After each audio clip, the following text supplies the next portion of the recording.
Okay, so this problem is number 4 in the review packet, and it says let f of x equals 4 over 1 plus x squared for the domain between 0 and 1. So the problem number A, or step A, it mentions to sketch the graph, and here we did that. We did that here. And then we have divided to 5 equal parts of like rectangles, and then we're going to use it to find the upper and lower sums. Okay. For the upper sum, we have to find the value of y when x equals 0 to find the first triangle. So currently this is going to be the first, not the first triangle, first rectangle. This is going to be the first rectangle, and we know the width is going to be 0.2, and the height is going to be 4. And that we just got that by plugging in 0 into our equation. So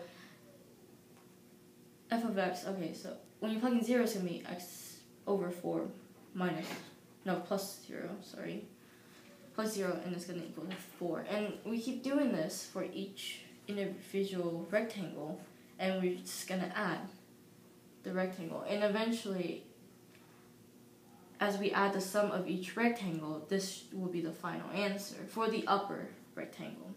For the lower rectangle, it starts at 1, because this is where you start. And let's choose another color. And you find the height of this, and you go that way, go to the left. So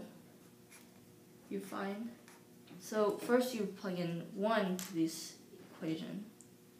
It's going to be 4 over 2 equals to 2. So the first term is 2. So you will find, on here we found the height of each point until we reach 4, until we reach 5. 1, 2, 3, 4, 5. Until we reach 5. And then we added it up and multiply it by the width, because by distributive property, that is acceptable to find the area of the estimated area of this curve. Okay, so what if instead of 5 rectangles, we have 50 rectangles? And this is part B or C. B. B. What is this? Yeah. What number is this? B right there. Okay, this is part B. And so instead of 5, let's do 50. And since 50 numbers is too long to add up individually, we decided to make an algebraic equation, and with series. So we know the width is going to be 1 over 50 is because we're dividing the total width of 1 into 50 parts. And so it's going to stay constant throughout. So we took it out of the series, since it's a constant and it's one of the rules. And let's start from the beginning. So here, you find the sum of this f of x, or f of x. And we're going to take a sum of 50 different terms, because there are 50 different rectangles. So when x equals 0, it's going to find the height of the first rectangle, and if x equals 1, it's going to find the height of the second rectangle, and it's going to add it all up. And if you multiply it by 1 over 50, it's going to find the area of the total. But let's go into why we structured our equation like this. As you remember that our original equation was 4 over 1 plus x squared. And to find the height of this, we have to make delta x be 1 over 50. And this x has no correlation with this x. Sorry for that. But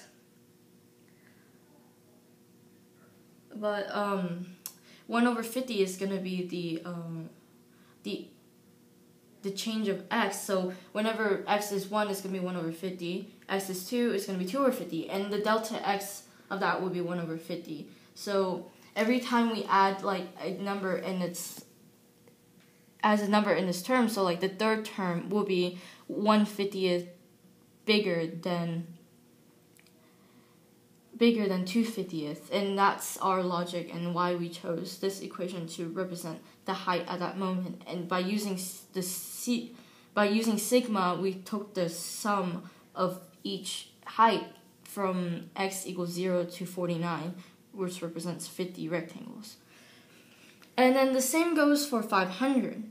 We know that 500 has a width of 1/500 because it's one unit over 500 rectangles.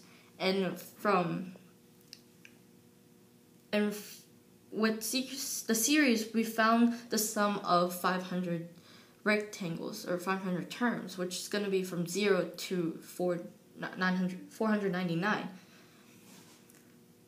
And the same goes for here. This is going to be like the counting, or like the difference, or delta x, x over 500. So each time a number is in there, like x in 3, this is going to have a delta x of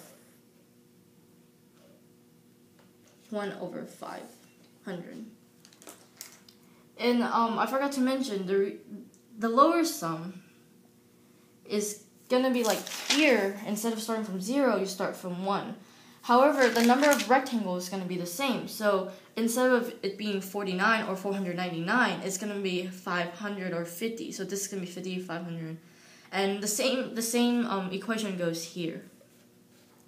And just by using this basic structure, you could just plug in any number of rectangles, just making sure that there's the same amount of terms. So it either starts from 0 if it's a left-hand sum, or 1 if it's a right-hand sum. And so as we go to part C, instead of it being a set number of rectangles, it's going to be an infinite number of rectangles. And that's basically the definition of an integral: infinite number of rectangles in order to find the exact area under the curve. So it's not possible to do it by hand, like none of these were.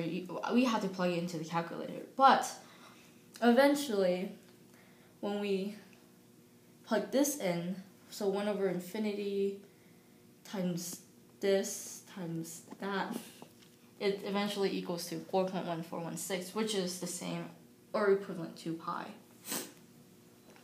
And also, the way we solved part C was by averaging the upper and lower calculations for n equals 500, because that is the most accurate representation that we have of the area. And that is also an acceptable way to find C.